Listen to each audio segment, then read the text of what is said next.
Morning, Insane Productivity team. It's good to have another Friday Mastermind together. We have not yet kicked off marketing this to the bigger audience. While I have socialized it on Facebook, and I can just see who's on the call, and I can see that we do have some folks that have not been through Darren Hardy's Insane Productivity. But still, the majority of the people that are on today's call are folks that are either graduates of Insane Productivity or they are in process. But again, just a reminder to everybody that we have opened this up to the entire mortgage coach community. And we will start promoting it to the whole community to bring in a bigger group. For those of you on this call who have not been through Darren Hardy's Insane Productivity Program, can't recommend it enough. If you're looking at the desktop share of the GoToWebinar that we're in, at the very top, if you haven't signed up, you can sign up right there. There's a link to sign up for that program. And myself and Todd, who are the two hosts, I guess we're called the group leaders. Todd won't be here for a few weeks. And then we have mentors. And on today's call, we have Jen Plessis. She's one of the mentors that, one, helped create content for Insane Productivity with Mortgage Coach. And Jen is a regular leader on this call. So Jen, thanks for making time to come into today's call and provide some leadership and help moderate this call with me. You're very welcome. Happy to be here. Right on. So, it is a mastermind. So the more participation and questions we have from the audience, the better, the more it's really a mastermind and not just myself and the mentors coming in and providing thought leadership. So I am going to, look for questions. So far, nobody has submitted a question in GoToWebinar control panel.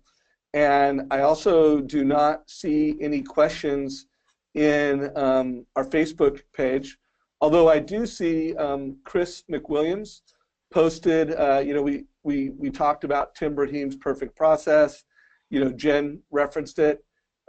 Chris did post a picture of it. It looks like he was doing some work on his perfect process.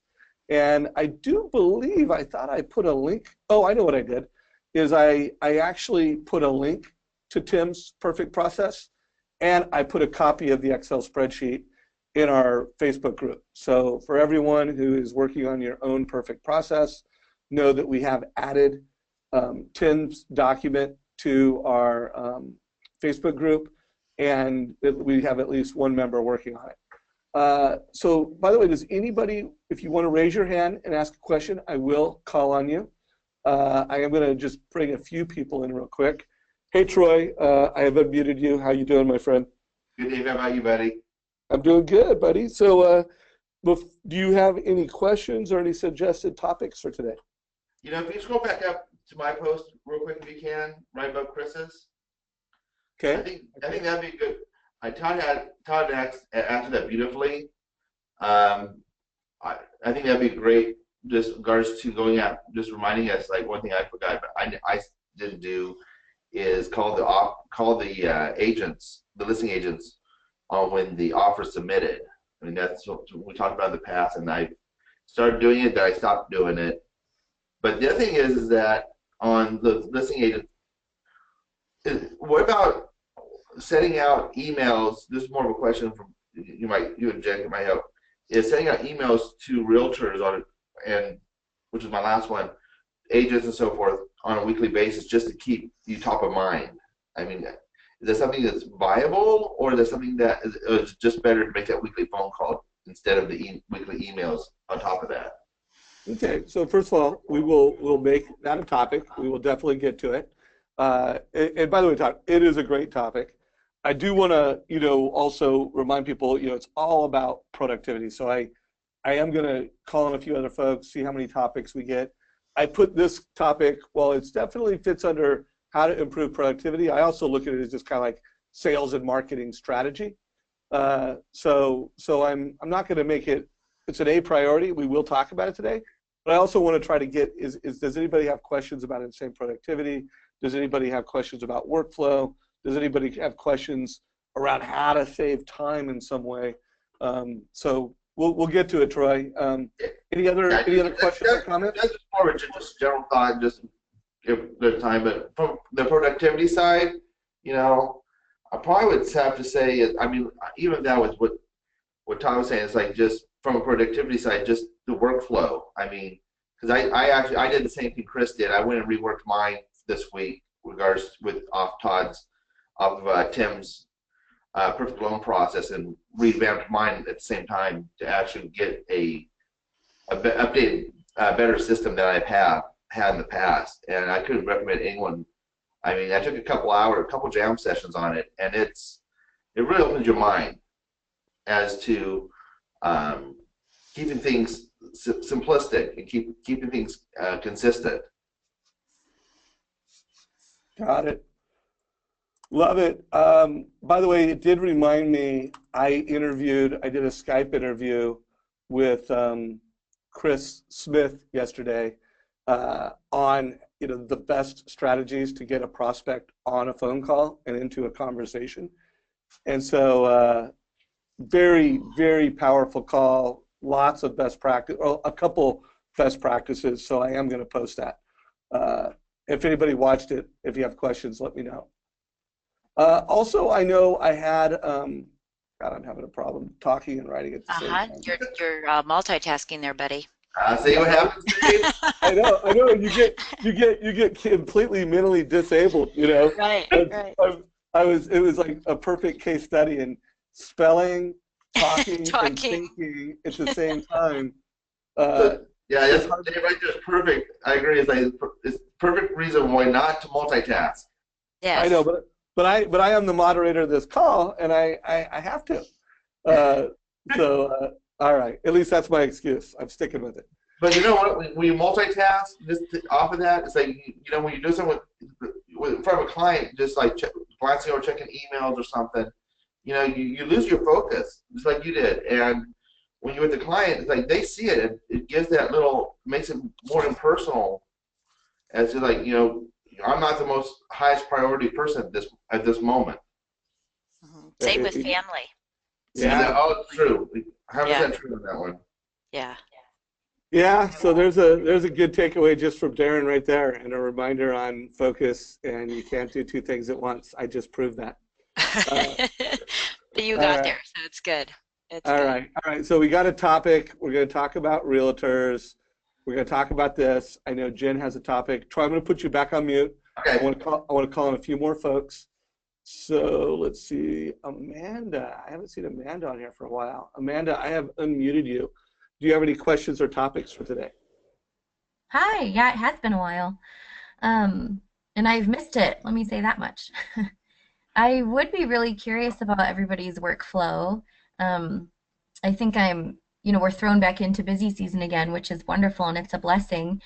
But I find myself like, okay, a web app comes in and I handle it differently than somebody who I've just had a conversation with over the phone and gathered all their info. And there's certain consistencies that I am not sticking with. You get to purchase agreement and throwing the file together and putting it in. It's like, oh, how did I miss that? But it's because, it didn't come in the same way maybe as the other files did, or it was just a really busy day and I let something slip and I forgot to get it, So I am very curious about workflow. Okay. So, and just to, make sure I pulled away, because workflow is a big word that can go 100 directions. It's workflow on handling incoming borrower opportunities, and within the context of mentioning that, you mentioned online. I assume also realtor referrals, and what are some of the most the best practices and different ways that you would get incoming leads and to work them in the most effective way. Does that represent? Yep.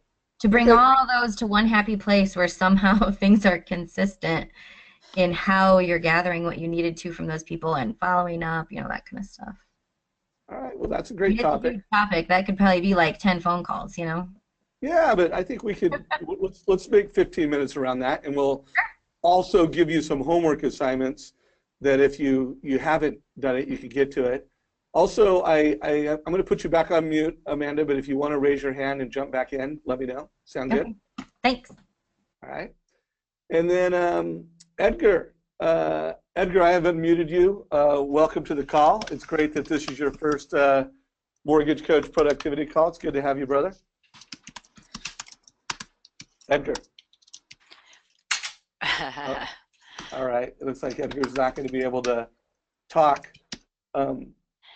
So, by the way, Edgar has been posting questions. Hopefully you can hear me, Edgar. So, hey, it's good to have you on the call. He did post a couple questions, and I'm going to go ahead and read those out loud real quick, just Jen, so you and I can stack the deck. He said, can you share with us one strategy with regards to making time for working on our business? And then he went on to say, I know you have mentioned jam sessions on previous calls, and Bill Hart has the by noon effect. Are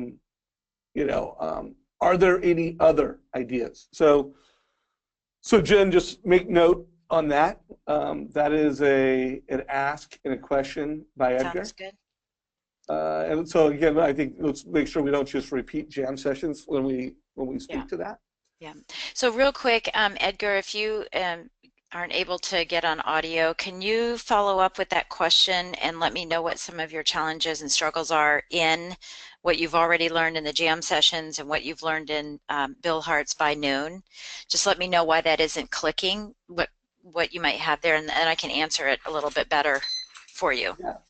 And then Jen, I want to just add to that because I don't want to mention specific names, but I've had a number of mortgage professionals reach out to me and almost speak to the fact that, you know what, I'm having a problem holding myself accountable, and some of the things like marketing and prospecting, it's a personal accountability thing. I know what to do, because part of what I'm going to tell Victor is, or not Victor, but Edgar is, you know what, it is jam sessions. That is the tool.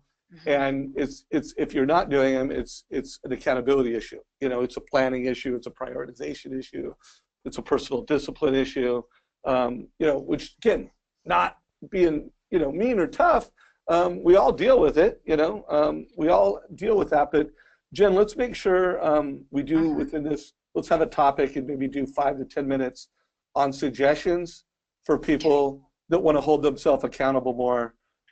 What should they do? So with that said, I think we got enough stuff to talk about for at least a half an hour here. Yep. Jen, let's, I know you came in with a specific idea, but let's just speak to specifically the crowd at hand. Yep. Why don't we start with accountability, and then we'll do workflow, and we'll kind of work through the group's topics. And again, everybody, if you have more topics, post them and go to webinar questions, or raise your hand, and we'll knock it out. So Jen, why don't you go first with accountability, and let's make sure we give at least like 3 ideas each on if you're having a problem holding yourself accountable, do this, do that. What are 3 things that people should do if accountability is a problem? Okay, well, hopefully I'll have 3 for us.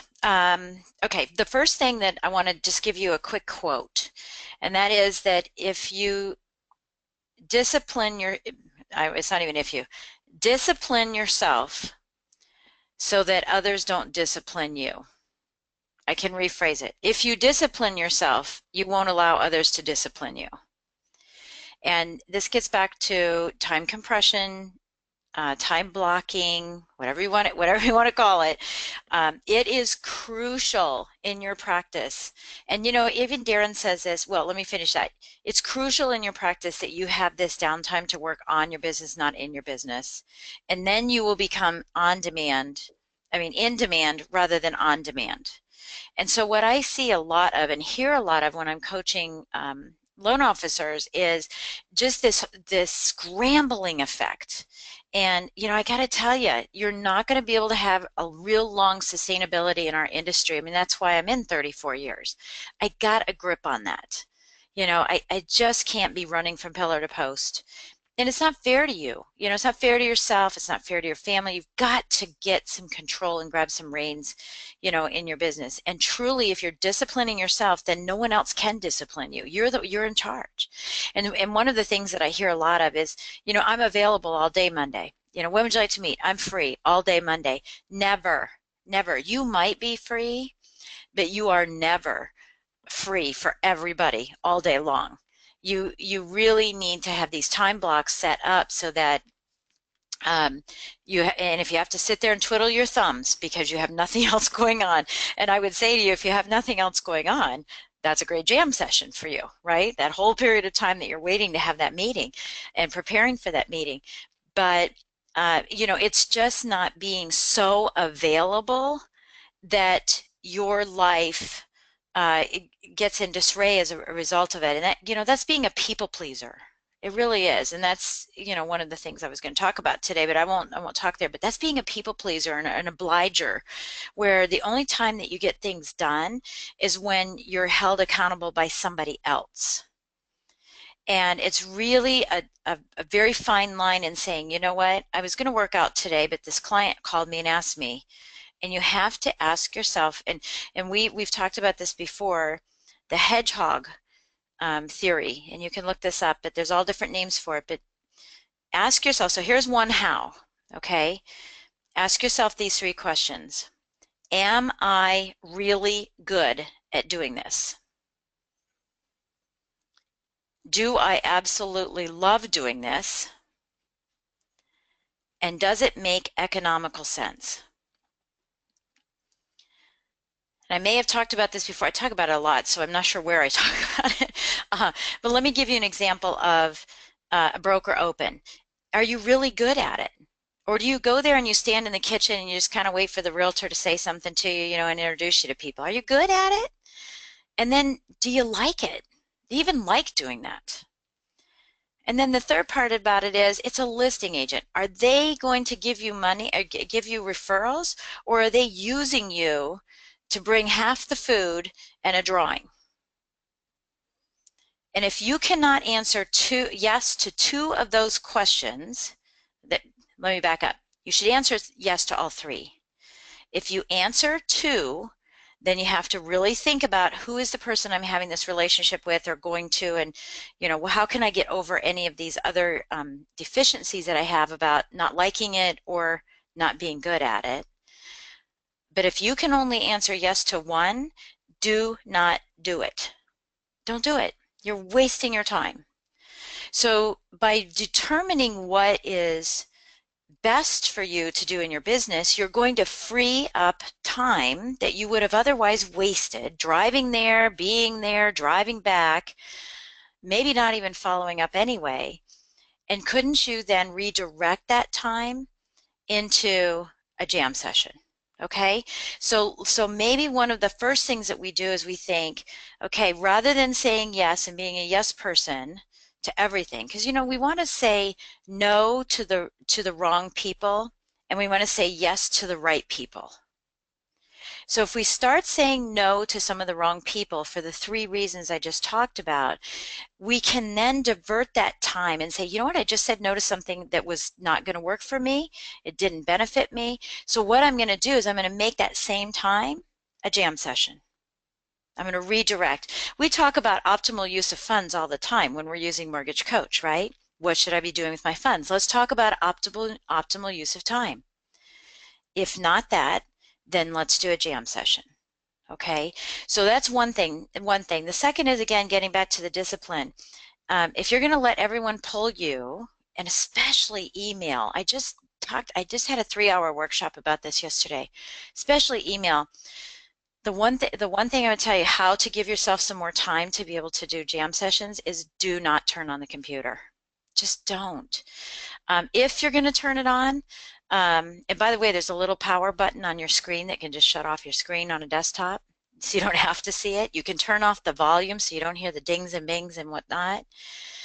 But if you're going to be doing a jam session on your computer and you need it to do a flyer or PowerPoint presentation or whatever the case may be, just turn off the email. Please turn off the email. You don't need to have it on. But what happens is that people walk into their office, they turn on the computer, they immediately go to their email, and now everybody else is disciplining you. Hi, I need a pre-approval letter. Hi, when can you meet? The 5th email that's gone back and forth. Can you meet next Tuesday? No, I can't. This one, waste of time. Waste of time. The next one is, hi, do you have time to talk? The next email, you know, is hey, the appraisal came in low. The next email is here's a contract. And all of these things draw you in to take action on them immediately, when instead you need to be compartmentalizing them. Great, I got a contract in. If I'm expecting another one, I'm going to wait and I'm going to work on all the contracts at the same time. Somebody needs a pre-approval letter. I'm going to open up Word document and write this letter, change the name, write this letter, change the name. More efficiencies in smaller chunks of time. Interval working, okay?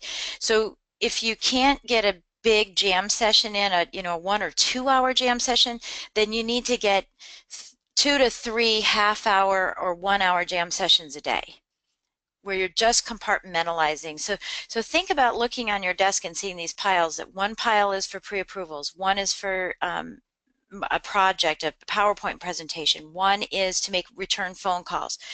You pick up that whole pile, and that's the only thing you do. No interruptions, nothing. Then you pick up the next pile, and that's the only thing you do. And Darren says this all the time, what gets scheduled gets done. Truly, that's the case, and I mentioned this a couple weeks ago. When I schedule a jam session and you open up my calendar for that period of time, in there are the tasks that I'm going to do during that jam session, and those tasks are all related. They aren't a to-do list in a jam session. They are related tasks in a jam session. So maybe it's one jam session that is me doing a new PowerPoint presentation, or it's a jam session where I'm returning 4 or 5 different phone calls to different clients so that I have the same type of conversation over and over. Okay, so there's 2. I'm going to stop. Anybody have any comments on that? Anybody have any suggestions or some further clarification that they'd like as a result of that? Okay, guys, so Jen just unpacked some ideas. If you do have questions, you can either raise your hand or type them out in questions. I am moderating that. I am going to provide a couple ideas myself on how to keep yourself more accountable. First, I would like to know who on the call right now has a coach, and if you do have a coach, that you pay, someone that you pay on a monthly or quarterly basis to coach you, to be a mentor to you, to hold you accountable. If you have someone, type in their name. I would love to know who your coach is. And if you are someone who has thought about having a coach, let us know that. So again, everyone, please type in, and just to make sure you're paying attention, let me know if you're not. Say, no, I don't, because at least I know you're playing the game here. We're having a mastermind. I do have at least one response so far. So far, it does not appear that a lot of folks on this call have a coach. Someone just answered, not at this time. That kind of tells me that you've had a coach, but you don't currently. Mm-hmm. So, okay, I like it. So good job, guys. A lot of you participated. Now, remember, a lot of you didn't, so I just want to remind you, Mastermind. This is a mastermind call around productivity. Everyone gets the most value if they're engaged, if they're participating. So for those of you that didn't respond, the group would get more value if you did, and I promise you, you would get more value if you participate. But that's okay. So it doesn't look like a lot of folks have professional coaches. I'm definitely a supporter of that. When I interview top performers, people that are among the 1% most successful, some commonalities are, when I ask them, why are you so good? I hear things like, communication is productivity, and they're good at it. I hear things like consistency. Yeah, every family gets the same experience. I hear things like, I'm very process-driven, and I use my CRM. And I also hear, yeah, I've got a coach. Now, again, I don't want to overplay it and say like 80% of every 1%er in the country has a coach. I don't think that's the number. But is it 30%? Probably, maybe 20%. I don't know. It's a big portion. So investing in having a coach is a good thing. And by the way, folks, there are really high-end and expensive coaches, and there is group coaching. So there's a lot of different layers and levels of paying someone to be your accountability partner. Also, I would say that when you do make that investment, you're putting skin in the game on your own accountability. So again, I don't want to turn this into everybody needs a coach, but I do want to make sure it's well addressed. That's a great accountability strategy and an idea to consider. And if you aren't keeping promises to yourself and you don't have a sales manager or someone that's getting paid by your company to help hold you accountable, again, in the mortgage business, the majority of our compensation comes from commissions. Might be time to hire someone to hold you accountable, a consideration. Now, assuming that either one, you don't have the budget or you're just not going to do it, having an accountability partner, just having a very intentional relationship with the right person that might be another loan officer at a different company. I've seen that work incredibly well. And then again, I've seen it not work, but if you are committed enough and you find someone else that's committed enough, having this, I'll hold you accountable, you hold me accountable, or maybe you even have someone in your life that's a mentor that loves you and care about you, and they have the skills. But I would tell everybody on this call that if you are not holding yourself accountable and you feel like that's what's getting in the way of your success, there is no excuse not to either hire a coach or find the right person in your life to be your accountability partner and to hold you accountable. So, and I'm going to just kind of do a little add-on to that third one. Sometimes it's not just say, okay, I'm going to hire this blanket accountability partner. It could be over something very specific. Like when we do mortgage coach training, when we walk out of the training, we always advocate that, hey, the key to success is creating 20 total cost analysis reports. And if you don't have a personal, a coach that you pay, if you have a coach that pay, tell them that, you want to have this mastered, or at least you want to have done 20 of these within 30 days, and coach me up. And if you don't have a coach, find someone else that's going to hold you accountable on that one thing. So, if not prospecting enough is that one thing that would improve your success and your skills, find an accountability partner to hold you accountable to prospecting more. If not being consistent enough with the processes that you have, like CRM, and someone put in the question here that I'm really good at making checklists, but I'm not really good at completing them. Get an accountability partner that says, hey, I'm going to hold you accountable to this one thing. It's probably not your significant other that you want to go out and reach out to, so that's a suggestion that you don't want to try to make that work with your significant other. But I think everybody on this call has someone in their life that has the skill set, has the will, that for a specific period of time, without paying them, could hold them accountable to things that are getting in the way of their success. So those are a couple ideas from me. Again, I'm going to throw it to Jen because I just feel that she's got something to add. But before you go, Jen, if anybody on this call either has a question you want to play off of that, while Jen's talking, I'm going to be I won't be multitasking. I won't be listening to Jen, and I will be listening to you. So if you have a question or a comment and you type it in to GoToMeeting, you will be my priority. And Jen, with that said, what would you like to add on to that topic? Yeah, I think, if Darren were on this call, Darren would say, that's the practical how-to, suggesting getting a coach, an accountability partner, using a hedgehog theory, carving out that time, redistributing your time. And I think he'd say that's the how-to, and I know that's what everyone wanted to hear.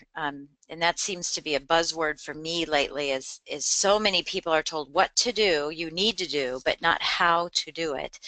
So I think what he would say is it goes back to your passion. Identifying what your passion is, because in his book, oh my gosh, I just had a brain fade on it.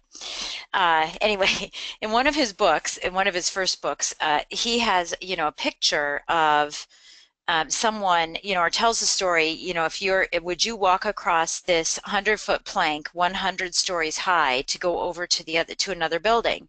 And the answer is no, I wouldn't take that kind of a risk. But if your child was over there and it was a burning building, would you do it?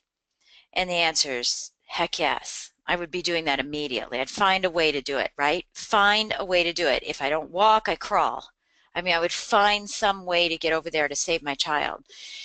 You have to have that burning passion for your mission and for your vision of your whole life as it relates to both business and personal, for your whole life, to be able to have the desire enough, it's more than enough, right? To be able to tell people no and get in control of where your passion is and where you're heading in your life.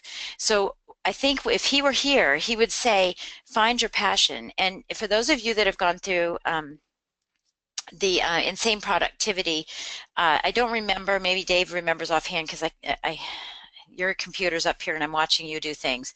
I think it was in the first probably maybe number 3 or 4 section, where we talked about our values and our passion. And I think you've got to really dig deep to know, what those passions are, and there's nothing that's going to stand in your way. And that means yourself. Nothing is going to stand in your way. When you have that crossroad of choices, and Darren says this too, these seemingly insignificant choices that we make have super big impacts on the long haul, in the long haul. And so he talks about, has anybody been bit by an elephant? And the answer is no. But how many times have you been bit by a mosquito? And of course the answer is yes, thousands of times. So it's those seemingly insignificant choices you make day in, day out. Read the email or do a jam session. Go to a broker open or meet with a client. There's all kinds of decisions that you can be making. But each one of those decisions has got to serve your 3 core values and your vision and mission in life. And if you don't have the burning desire to achieve all that you want to achieve, and that you're just working in this business day by day by day, and there's no long-term reason why you're in this industry or trying to better your life, I would just say go back and try to figure out what that passion is. Because for me, I know where this is going for me after 34 years, right? I know where this is going for me, and by God, nothing's going to stand in my way. Not one thing is going to stand in my way, not a little choice and not a big choice. Nothing will stand in my way in getting to my goals annually, weekly, daily, my lifetime goals.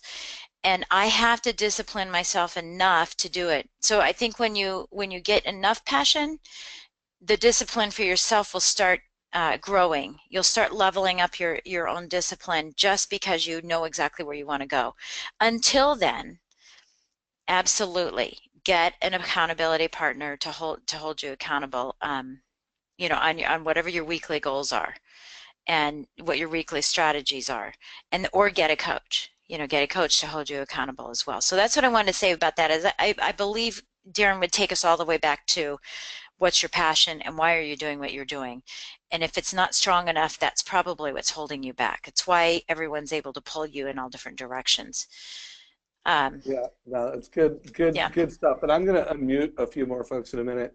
I wanted to connect a few dots because I actually made a post this morning, said, working hard for something you don't care about is called stress. Working hard for something you love is passion. I love that. And I love the way you took it, Jen. So I did, while you were talking, I pulled up the 12 insane reminders.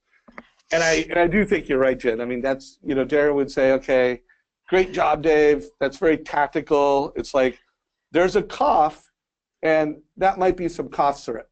But that's not necessarily going to stop you from getting sick again. That's not necessarily really going to treat why you're sick. You need sleep, you need to eat better. There's a whole lot of things involved in addressing a cough. And if to Jen's point, if you're consistently not holding yourself accountable, and let's just say you're not doing that, and you're not getting an accountability partner, you know what? Go back and completely redo insane productivity. Go back to the start. Remember we gotta. Darren started it like, I can't remember his exact quote, but first you need to be able to focus. And if you are always multitasking, and you're not keeping your jam sessions, well, then your ability to control your own attention is broken. And so you got to kind of almost go back to phase one, because you're not able to focus. And, and by the way, that is always one of my biggest personal challenges, is just, I go through periods where I am really focused and on time and keeping my promises with myself. And then because I am ADD, I'm not like, the world is ADD, but I'm like the real deal. I got the world to deal with, and I have an actual, the way my brain works. And so, if you're not keeping your promises, go back to where Darren started. Yeah, well, and that's why I've been through insane productivity 3 times. We all get off track. It's just how quickly you can get yourself back up and back on track. When you recognize that those things will happen. And believe me, every day there are things that will pull you from doing something. It's just that knowledge and that top of mind that you have been pulled. Yeah, no, agreed. Yeah. All right, so hey, Troy, I have unmuted you. What's up, Troy? Hey, I'm curious on the post I sent in. Say that again. I'm curious on what I posted. Well, I'm a couple things. First of all, any questions about the conversation we have, or any topics you want to champion? And I know you did post something on time blocking, so yeah, I thought rather than me read it, I'd let you read it. That's what I thought you were going for. I just wanted to make sure we're on the same page, my friend. Hey, on time blocking, I've seen on the bottom some emails like they have like book an appointment online, and then it's tied to their Outlook and everything, like a scheduling service, right? What's your thought on using one of those from a time blocking standpoint? I am seeing some very successful people do that.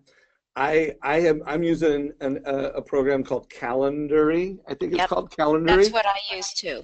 Okay. And I don't use it all the time. There's a lot of meetings I have that I don't use it, but I'm using it weekly. I have people on my time that are using it daily, and I'm an advocate. I think it for me it helps me keep my calendar cleaner, because I know that I can't use that thing if I don't make sure my calendar's really tight, including scheduling my personal time and my strategic time. So it's the fact that I'm using it is kind of creates me more accountable to keeping my calendar updated. And then I'll let Jen comment on that whole strategy. Yeah. What are your thoughts, Jen? Yeah, I use Calendly as well. I honestly, guys, I do not have time to go back and forth with people on emails. I can do Tuesday at this, and I'm going back and forth to my calendar on when I'm open. And by the time you email them and they get back to you, you forgot that you opened that time up for them because you gave them 6 options, right? And by that time they email back, you've already booked something else. And it's just, and then you have to go back and start doing it again. And so I'm big on time compression. I'm stingy with my time. I set up Calendly so that and you can do it however you want, but my time blocks, because I am a coach as well, so I have time blocks just for coaching. I do coaching, back to back to back, like a jam session. And so anyone who wants to do coaching with me only gets those options from Calendly. It's not like people can see your whole calendar and pick and choose. They only get the options that I set up for a coaching session. My real estate agents and my other referral partners only get options for 1 hour one-to-ones, because I set them up in 2 to 3, I can't remember if it's 2 or 3 days a week, and one is, 2 of them are on from 9 to noon, and one is from 2 to 6. And those are only the times that I do one-to-ones with my referral partners. For clients, I have smaller blocks of time here, there, and yonder for them. To be able to do conversations, because I never know if it's going to be longer or shorter depending on the client. And I have my personal time carved out. I think I've mentioned all of you, I'm a competitive ballroom dancer, so that time gets carved out too as being dancing. It's never offered to anybody, so that there's never a chance that someone will book over something that's important to me to sharpen my axe, and rest. So I love Calendly. absolutely love it because I already know I'm going to have appointments during that time. I just go to the next appointment because someone else already booked it. They spend their time deciding what's best. I just get an invite. Absolutely love Calendly. I use it for so many things, not even funny. For conference calls, for client calls, for everything. Everything. Even 20-minute mortgage coach hopes and dreams calls. I use it for everything. Okay, So guys. So Jen likes Calendly. Calendly. Calendly sounds like she's a daily, absolute all-in user. I'm a random user. Hmm. We do have people in the Mortgage Coach organization that are using it daily, and I am seeing it out there a lot. I did just post in our Facebook group a link to it. So if anybody is like, hey, which one is it? There's a link. And if you are using another tool that you think is better than this one, if you could post in comments, let us know, are you using it? How are you using it? Or hey, here's a solution that I like better, and this is why. Hmm. So we have opened that group, and Troy, great job on bringing up a tool and Yeah, and a thank tactic. you.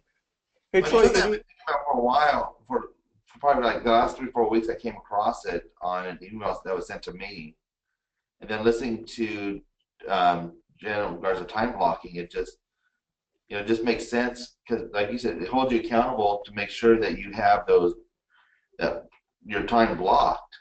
Hmm. yeah, well, and it saves time scheduling meetings. So I mean, Yeah. what the purpose of today's call is all about productivity as a mortgage coach and masterminding. And so, Troy, you brought it, brother.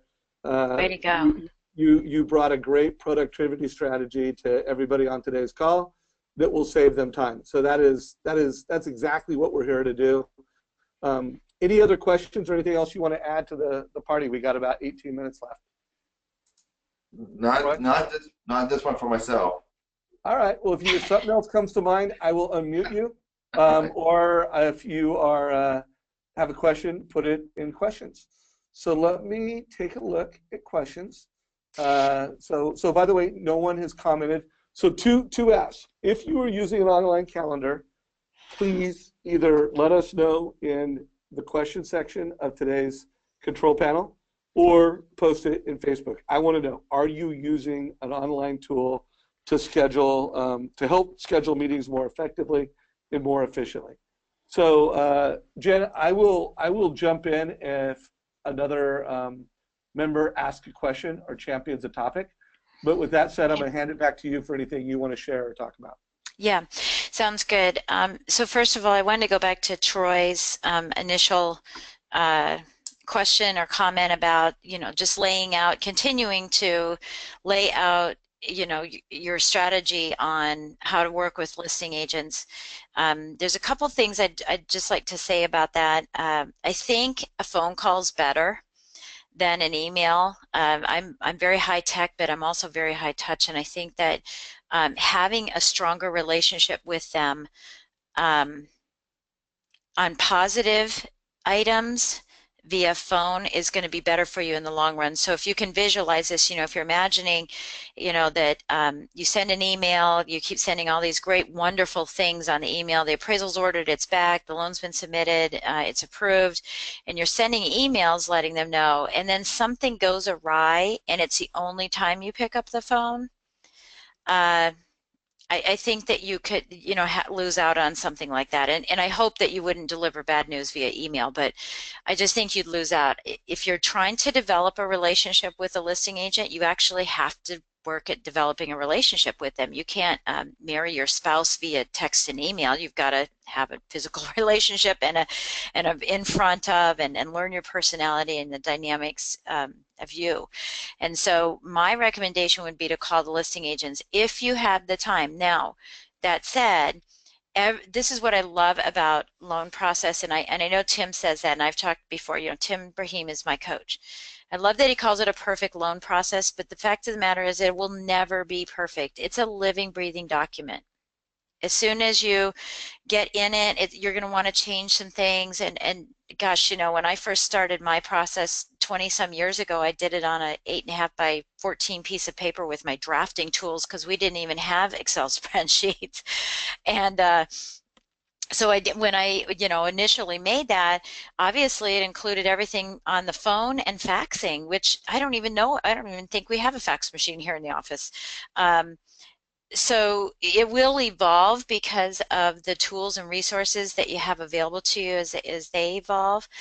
But so what I love about the process and putting together something for yourself, the workflow, is that it is yours. So you decide, when is it best time to call? When is it a better time just to email? If it's a quick informational, hey, the loan's been submitted, then maybe an email. But when the loan's approved, these are selling opportunities. And anytime there's a selling opportunity or an opportunity for me to ask for business, ask for an opportunity to sit with them, meet with them, I'm on the phone. So that's just my opinion, but I'm, recommending that might be one of the things that you do. I think that the question that the individual, and of course I can't see through the screens here, but I think the question, and it was Troy, yeah, you were asking on listing agents. Dave will be listening in a moment, but Dave did a great interview with a real estate agent and a mortgage lending coach. And the real estate, I'm trying to think what her name is, White, did a great interview with them several months ago on how to work with listing agents. And I've been doing that in my jam sessions, is listening to everything that they have to offer so that I can approach real estate agents, and instead of them, having that cross up saying, I say, hi, I'm a lender, and they go, I'm a listing agent, stay back. I can now say, oh, fantastic, because I've been looking to work with listing agents as well, and really hold them off guard. They have a lot of really, really great ideas on how to have great, strong relationships with listing agents and not just buyers. So I just want to make sure I got that in there, sort of outside of the confines of the perfect loan process. So hopefully, Troy, that answers that question. We'd be interested, of course, to hear any thoughts that anyone has on what other things that they're doing during their process to communicate with the listing agent. So we'll go from there. Now, the second thing I wanted to talk about, Amanda, you had asked about workflow, and I commend Chris. I was looking on the website, Chris McWilliams, and I don't know if he's on the call or not, and he was showing that he's working on his perfect loan process. The one that's on the left there, and that picture is actually mine. That's my perfect loan process. I had provided it to Dave several years ago. And I love that he's taking, Tim's and mine and maybe somebody else's and creating his own. That is the key for success in your perfect loan process. Mine has 71 points of contact. Tim's maybe has 30 points of contact, I think. That's the difference in style. That's a difference in how frequently you want to communicate. It's a difference in who you have on your team and what your utility is for being able to do more things or less things. So Amanda, for you, it's get that process in place that is your process. That might be one of the reasons why you're having hiccups in the process, is it's not yours. You may have tried to shove someone else's in there and said, oh, that's really good. There's a friend of mine, Brad, down in North Carolina, and he sends a lawn service over and mows the lawn of his buyer the day before closing, so it's one less thing they have to worry about. That's a great idea, but I can't do that where I'm located because at some point we'll have snow. So it would put too much of a hiccup into my my process, because what do I do in the winter? So while I like the idea, you want to make sure that it's full 360 view of it works for you in your time ability, and where you can find the resources, in your staffing, in your personality. Maybe you go, that's kind of silly. That's why you have a process is perfectly for you. So Amanda, I would just say, make sure it's your process, so that you're more likely to implement it. And I would keep it on my desk. I mean, I require all of my team members, I go into their offices and they doggone better have that process in front of them. And most of it is that we know what the next steps are now, but they need to have that in front of them all the time, because again, it's a living, breathing document. I'll make tweaks and changes here, there, and yonder, and They need to know exactly what the step is. The last part about that, you know, we at my company, we have a chief experience officer, CXO. And one of the things that he's taught us is that while we have our systems, Dave mentioned before, you know, everybody gets the same process. Yes, everybody gets the same exact process, but not everyone has the same exact experience, because you do have to remember that there are human beings attached to this process. And it's important that you recognize that in the absence of an email to an older couple that doesn't have email, which would be silly these days, but you know, to an older couple that doesn't have email, that you need to have a mechanism to be able to trigger to your team that we can't email for this client, we need to call them. And so you need to have those triggers built in as well. And so make sure that while it's a process and a system, and if you think about building a Ford, you know, car, it's an assembly line, that everyone has a unique experience as a result of that, based on what their personality is and what their needs are. And that is, once you have your process, therein lies the challenge, is making sure that they don't feel like they're a number. And so you'll have, now your challenge is putting it together. Later, your challenge will be something completely different. And that's okay. That's the evolution of, you know, growing your business. So Dave, do we have any questions or comments about what I'm talking about now? So a couple thoughts, folks. So while Jen was talking, I put some homework assignments that if you want to upgrade your perfect loan process, I put 3 videos of interviews that I've done. There we go, Terry Murphy. Thank you. Yeah. So it was Terry Murphy that I had interviewed with Coach Mike White. Yeah. And I also interviewed Coach Mike White, and it was over a year ago. It might have been 2 years ago, on, you know, how he coaches folks to build their perfect loan process. You know, and then, you know, Tim Brahim, you know, really coined the term perfect loan process, you know, a decade ago or more, and has done a lot of training on it. And I've interviewed Tim, and that particular call we had edited from an hour call down to like 35 minutes. It's probably one of the most watched, you know, interviews I've ever done. So those are some homework. And by the way, I may have missed something. Jen, you may have something. Jen, anything you want to share on this topic? I think, you know, everybody should always be upgrading your perfect loan process. You know, and that is, you know, I interviewed Tim a week ago or 2 weeks ago, and I did a Skype interview with him the day before, which, by the way, again, I don't want to give more homework in this call because I've already fire hosed you guys with a lot of stuff. But just a reminder to everybody, I'm doing these Skype interviews, and here's the one I did with Tim 1 week ago. And there were, you know, that was a recording that we recorded, but we talked for a half hour before we did that. And I do know that one thing, when I did ask the question, hey, how much has your perfect loan process changed since the last time we talked? And he's like, you know, the big picture, it's the same, but there's more video, there's more automation. And so, you know, just heads up on that. You know, one of the things that Tim is doing, and, you know, the folks that he works with and the folks that are, you know, his friends, is they're using video more aggressively. And I think, why don't we make that a topic next week, you know, all the ways that you can use video to improve your perfect loan process and to be more productive and more efficient. So we are at 5 minutes left, so I'm going to look for last questions.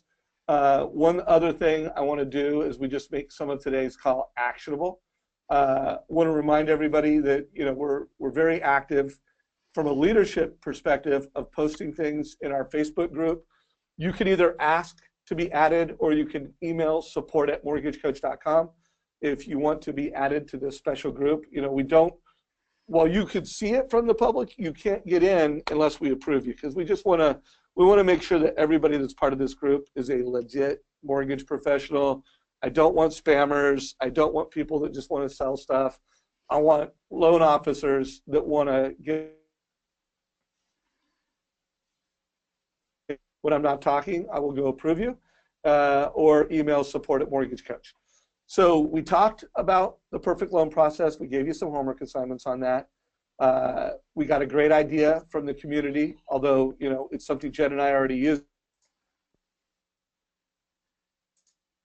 What your thoughts? Amanda took a note and said, hey, that's a great idea, but she's not using it. Amanda, if you do test it and start using it, bring back stories and feedback in next calls. We talked about, hey, I'm not holding myself accountable. What should I do? We gave you some tactical ideas, and then Jen did a great job of saying, hey, go to the root of the problem. Get clear on your why. Go and redo the entire Insane Productivity program, because I can assure you, while it's a 12-week program, it's intense. Darren addresses it. My closing thing, I really want to drive people into this interview I did yesterday with Chris. While it's very tactical, and all it's doing is addressing one simple thing, what are the best ways and strategies to get a human being on the phone in the sales process? And it's 10 minutes, and this is the guy who wrote the conversion code. I think Chris Smith is an absolute rock star. My interview with him last year was one of the best interviews of 2016. My interview with him a month ago on conversion, I guarantee you at the end of the year, I will say it was one of the 5 best interviews of the year. And then this Skype interview, while we didn't share 20 ideas, we shared 2 to 3 ideas around how to get a prospect on the phone. And I'm not going to repeat what we said in it. I would just tell you, if you want to maximize your productivity at getting a prospect on the phone, whether that's when they first call you, whether that's when they fill out an online lead, whether a referral from a realtor, or whether they've gone dark after you met with them, watch this call. It will improve your productivity. And if you do get something from it, please share your comments. What did you get from it? How are you using it? So let me take a look and just see if there's any last-minute questions, Jen. Also, I did push a poll to everybody. Let us know what you thought of today's call. On a good to great level. Did we crush it, or did you just get a few takeaways? Let us know. By the way, Jen, looks like we were awesome in tons of value. Is the majority. Great. We did get a couple solid takeaways. For the most part, we're either great or awesome. So thanks for that feedback. Yeah, thank you. And by the way, if we're just okay and you didn't get much value, we'll take it. Just if you do check that option, let us know what we can do to deliver more value in these calls. All right. I'm signing up for Calendary. So it looks like we need to get some information on that. Yeah, great. I'm kidding, by the way.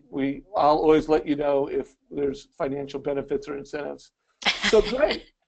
All right. So Jen, I think we delivered on the promise of this call. I think we can wrap it up. Yep. And everybody have an incredible weekend. For those of you on this call that aren't keeping your promises to yourself, the other thing I would say is forgive yourself. Best way to stop digging a hole, or get out of a hole, is stop digging. So forgive yourself. Have a great weekend. Come back Monday with a refreshed heart and crush it. Jen? Absolutely. Sounds good. No, I don't have anything else to say. Just have a wonderful weekend, everybody, and use some time to do some thinking and redirecting and get a checkup from your neck up to start next week. Brand new. Try it again. Try it again. Have a good one, everybody. All right. Bye. Calls a wrap.